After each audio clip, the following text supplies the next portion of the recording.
Innal hamdalillah nahmaduhu wa nasta'inuhu wa nastaghfiruhu wa na'udzu billahi min shururi anfusina wa sayyiati a'malina may yahdihillahu fala mudilla lahu wa may yudlilhu fala hadiya lahu. Asyhadu an la ilaha illallah wahdahu la syarika lahu wa asyhadu anna Muhammadan abduhu wa rasuluhu alladzi la nabiyya ba'dahu. Allahumma shalli wa sallim wa barik ala Muhammadin wa ala alihi wa sahbihi ajma'in. Para ustazah serta anak-anak sekalian, alhamdulillah pada pagi yang berbahagia ini kita masih diberikan oleh Allah nikmat sehat sehingga kita tetap dapat melaksanakan aktivitas ibadah dan pengabdian kita kepada Allah Subhanahu wa taala, yakni dalam rangka thalabul ilmi. Yang pertama yang perlu kami sampaikan, hendaknya kita tetap semangat dalam menuntut ilmu. Ini karena kewajiban.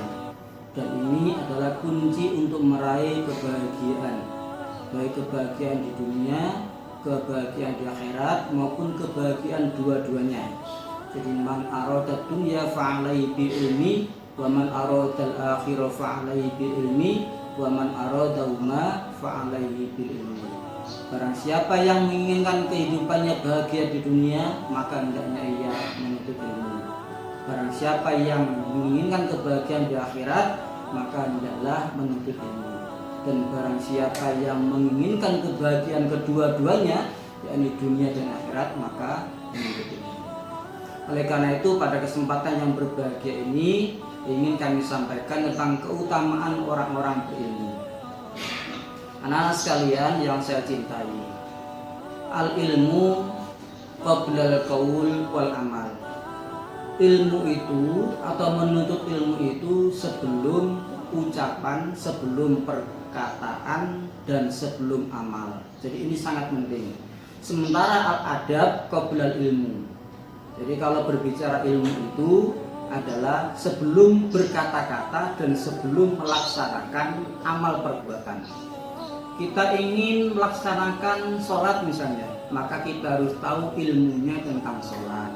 Kita mau sedekah misalnya, maka kita harus tahu ilmunya tentang sedekah.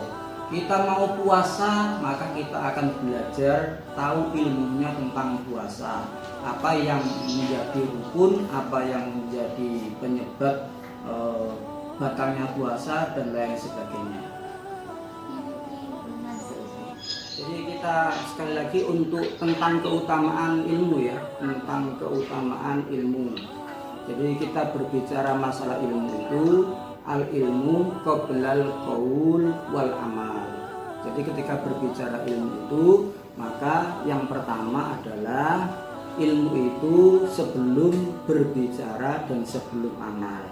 Jadi ketika kita mau melaksanakan sholat, maka kita belajar dulu tentang ilmu terkait dengan sholat. Apa syarat-syarat sahnya sholat, apa rukunnya, apa sunnahnya, dan lain sebagainya.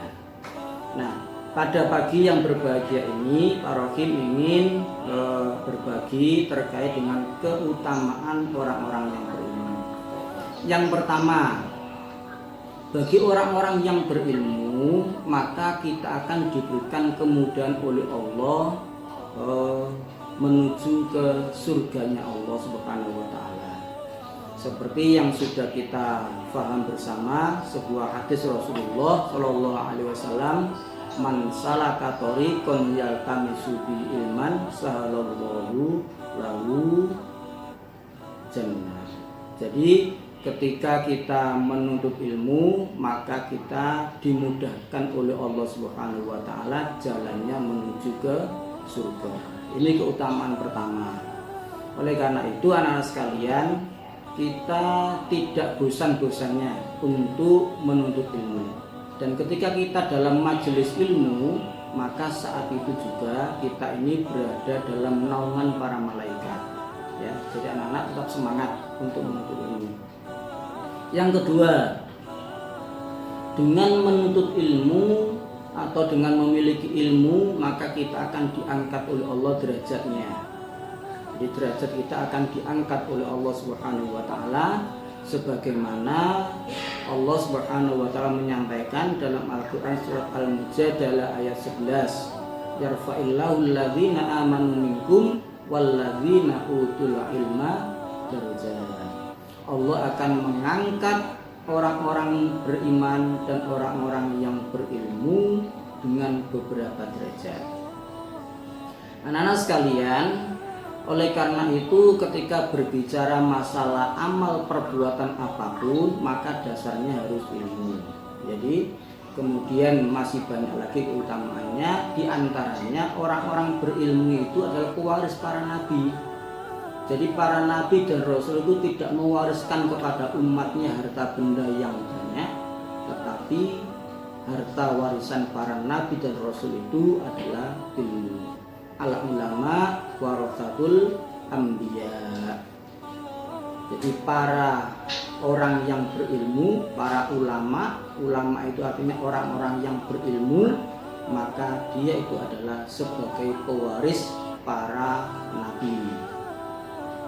Nah, di samping itu anak-anak sekalian, bagi orang-orang yang berilmu tentu akan mendapatkan hikmah, akan diberikan hikmah oleh Allah Subhanahu wa taala. Kita masih ingat bagaimana ketika Nabi Sulaiman alaihissalam dengan Ratu Saba atau Ratu Bilqis ya, Ratu Bilqis, ketika Raja Sulaiman atau Nabi Sulaiman hendak mendapatkan kunjungan dari Ratu Bilqis yang terkenal istananya sangat megah, sangat mewah, maka dikumpulkanlah para tentara dari Raja Sulaiman atau Nabi Sulaiman. Kemudian Nabi Sulaiman menyampaikan, siapa di antara kalian yang hadir ini bisa memindahkan istananya Ratu Bilqis atau Ratu Saba itu sebelum dia sampai ke sini. Maka di antaranya ada yang menyampaikan, misalnya jin, saya akan pindahkan kerajaan Ratu Saba atau Ratu Bilqis itu sebelum Nabi Sulaiman berdiri dari tempat duduknya. Maka kemudian ada yang lebih cepat dari itu, maka diantaranya yang lebih cepat yang bisa memindahkan adalah orang-orang soleh dan orang-orang yang berilmu. Mengatakan, saya akan memindahkan istana Ratu Bilqis itu sebelum Nabi Sulaiman berkedip mata. Subhanallah. Anak sekalian yang saya cintai, inilah keutamaan atau diantara keutamaannya orang-orang yang berilmu itu Allah Subhanahu wa taala memberikan hikmah yang luar biasa ya. Nah, diantara keutamaan orang yang berilmu tentu berbeda dengan orang-orang yang tidak berilmu. Dari sisi kedudukan, dari sisi hikmah, dari sisi apapun, maka orang-orang yang berilmu itu jauh lebih baik dibanding dengan orang-orang yang tidak berilmu. Kita bisa melihat contoh di antara kehidupan kita sehari-hari, bagaimana kehidupan orang-orang yang berilmu. Orang-orang yang pinter-pinter itu kalau memberi motivasi, kalau diundang ke mana untuk memberikan motivasi, itu keutamaannya luar biasa.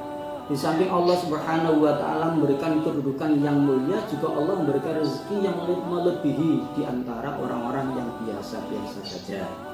Nah, oleh karena itu anak-anak sekalian, ayo kita tetap semangat untuk menuntut ilmu dengan semaksimal mungkin, dengan sungguh-sungguh, dengan menggunakan 3 potensi yang Tim Barik Orakum sudah sampaikan kepada anak-anak itu. Untuk semaksimal mungkin digunakan mendapatkan ilmu, dan ilmu itu menjadi ilmu yang manfaat. Dan di antara keutamaannya adalah ketika kita menyampaikan ilmu atau ilmu yang bermanfaat itu akan mengalir pahalanya. Walaupun kita sudah meninggal dunia, ilmu yang kita dapatkan maka pahalanya akan terus mengalir. Dan ilmu yang kita ajarkan kepada orang lain dan orang lain melakukan hal yang sama yang sesuai dengan apa yang kita ajarkan, maka saat itu juga kita mendapatkan pahala yang sama dengan orang yang mengerjakannya. Nah, oleh karena itu anak-anak sekalian, ayo kita tetap semangat untuk menimba ilmu dalam kondisi pandemi seperti ini.